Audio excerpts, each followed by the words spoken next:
இப்போ நம்ம பார்க்க போகிறது பன்னீர் பஜ்ஜி. இப்போ அதுக்கு தேவையான இன்க்ரீடியன்ட்ஸ்லாம் பார்த்துடலாம். பன்னீர், கடலை மாவு, அரிசி மாவு, இஞ்சி பூண்டு பேஸ்ட், மிளகாத்தூள், சாட் மசாலா, ஓமம், கஸ்தூரி மேத்தி, ஆயில். இப்போ ஃபஸ்ட்டு பார்த்திங்கன்னா பன்னீர் பஜ்ஜிக்கு பன்னீரை நல்லா நம்ம எப்படி வந்து வாழைக்கால பஜ்ஜி பண்ணுவோம் இல்லையா, அது மாதிரி நல்லா தின்னாக வந்து ஸ்லைஸ் பண்ணி எடுத்துக்கோங்க. இது வந்து நார்த் இந்தியன் ஸ்டைல் பன்னீர் பஜ்ஜி. அங்கெல்லாம் என்னென்னு சொல்லுவாங்கன்னா இது வந்து பன்னீர் பக்கோடா அப்படின்னு சொல்லுவாங்க. ஆனால் வந்து நம்ம ஊர் சைட் பார்த்திங்கன்னா இது வந்து ஆக்சுவலி பஜ்ஜி தான். அவங்களோட ஒரு சில இன்க்ரீடியன்ட்ஸ் அவங்க ஸ்டைலில் வந்து சேர்க்கறதுனால இது வந்துட்டு நம்ம நார்த் இந்தியன் ஸ்டைலில் பன்னீர் பஜ்ஜி அப்படின்றோம். இப்போ ஃபஸ்ட்டு இதுக்கு வந்து நம்ம ஒரு பேட்டர் ரெடி பண்ணிடலாம். நம்ம நார்மலாக எப்படி வந்து பஜ்ஜி மாவு கரைப்போமோ அது மாதிரி. ஆனால் வந்து இன்க்ரீடியன்ட்ஸ் வந்து கொஞ்சம் வித்தியாசமாக இருக்கும். இப்போ ஃபஸ்ட்டு வந்து இதுக்கு கடலை மாவு கரெக்டாக 1/2 கப் சேர்த்திக்கோங்க. அதுக்கடுத்து அரிசி மாவு அது ஒரு 2 ஸ்பூன் அளவுக்கு. அடுத்ததாக மிளகாத்தூள் ஒரு 3/4 ஸ்பூன் அளவுக்கு. அடுத்தது இஞ்சி பூண்டு பேஸ்ட் 1/2 ஸ்பூன். அடுத்தது இப்போ மெயினாக வந்து நம்ம இப்போ நார்த் இந்தியன் ஸ்டைல் சொன்னோம் இல்லையா, அதுக்கு என்ன மெயினாக அப்படின்னா இந்த ஒரு 3 இன்க்ரீடியன்ட்ஸ். அது என்னென்னா ஓமம் வந்து ஒரு 1/4 ஸ்பூன் அளவுக்கு ஓமம் சேர்த்திக்கோங்க. இது ஓமமும் இந்த கஸ்தூரி மேத்தி இல்லைன்னா நம்ம நார்மலாக வந்து நம்ம பஜ்ஜிக்கு என்ன பேட்டர் செய்வோமோ அது மாதிரி இருக்கும். இது 2 சேர்க்கறதுனால இது வந்து நார்த் இந்தியன் ஸ்டைலில் டேஸ்ட் வந்து கொஞ்சம் வேறு மாதிரி இருக்கும். இதில் கஸ்தூரி மேத்தி சும்மா ஒரு ஸ்பூன் அளவுக்கு கையில் எடுத்துகிட்டு இப்படி நல்லா க்ரஷ் பண்ணி சேர்த்துக்கோங்க. இது வந்து காஞ்ச வெந்தய இலை தான். இது டிபார்ட்மெண்டல் ஸ்டோர்லலாம் கிடைக்கும்.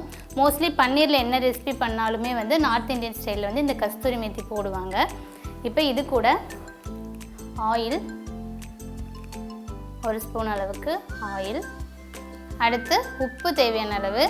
அடுத்து ஒரு 1/4 ஸ்பூன் அளவுக்கு பேக்கிங் சோடா உப்பு இருக்கு இல்லையா அது. இப்போ இதை வந்து மிக்ஸ் பண்ணிக்கோங்க.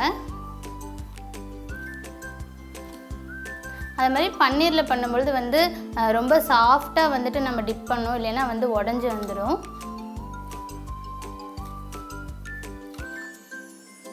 மிக்ஸ் பண்ணியாச்சு. இப்போ லைட்டாக தண்ணி சேர்த்து பஜ்ஜி மாவு பதத்துக்கு கரைச்சிக்கலாம்.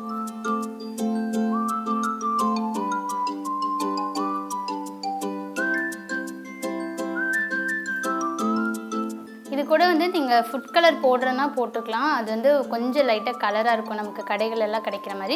வீட்டில் பண்ணும்பொழுது அது வேண்டாம் அப்படின்னா விட்டுடலாம். இல்லை இன்னும் கொஞ்சம் கலராக வேணும் ஃபுட் கலர் இல்லாமல்னா காஷ்மீரி ரெட் சில்லி பவுடர் இருக்கு இல்லையா, அது வந்து நீங்கள் மிளகாத்தூள் நார்மல் சில்லி பவுடருக்கு பதிலாக அது சேர்த்துக்கிட்டிங்கன்னா இன்னும் உங்களுக்கு அது கலராகவும் கிடைக்கும் பஜ்ஜி. அவ்வளோதான், பாருங்கள் கரெக்டாக இந்த கன்சிஸ்டன்சியில் கரைச்சிக்கோங்க, கொஞ்சம் லூஸாக.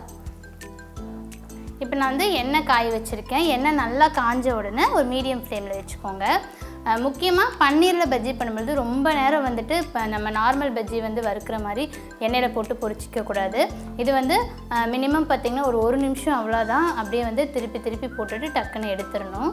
பன்னீர் வந்துட்டு அதே மாதிரி பிடிக்கிறப்ப கொஞ்சம் சென்டராக பிடிச்சிக்கோங்க. ஆல்ரெடி சொன்ன மாதிரி ரொம்ப சாஃப்டாக இருக்கும், உடஞ்சிரும். மெதுவாக வந்து சாஃப்டாக பரட்டிக்கணும். இந்த எண்டில் பிடிச்சி எடுத்து போடாதீங்க, சென்டரில் பிடிச்சி எடுத்து போடுங்க.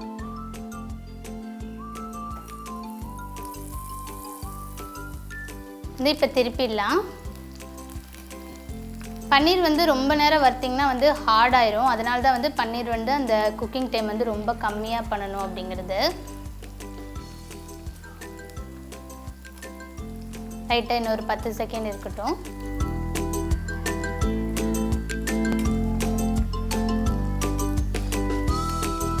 பாருங்கள் அவ்வளோதான். இப்போ வந்து நம்ம அப்படியே வந்து பஜ்ஜியை வெளியில் எடுத்துடலாம்.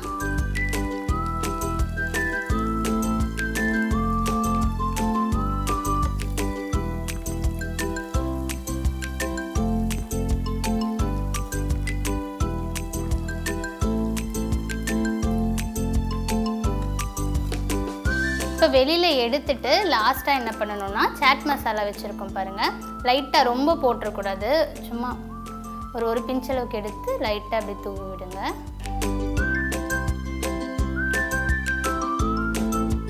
அவ்வளோதான்.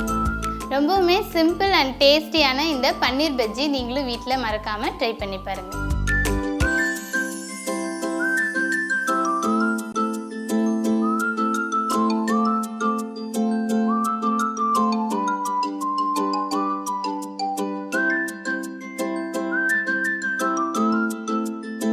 இதெல்லாம் வீட்டில் கண்டிப்பாக நீங்கள் ட்ரை பண்ணி பாருங்கள். இதே மாதிரி டேஸ்டியான ரெசிபியோட நெக்ஸ்ட் உங்களை மீட் பண்ணுறேன். அது வரைக்கும் உங்களிடமிருந்து விடைபெறுவது உங்கள் அர்ச்சனா.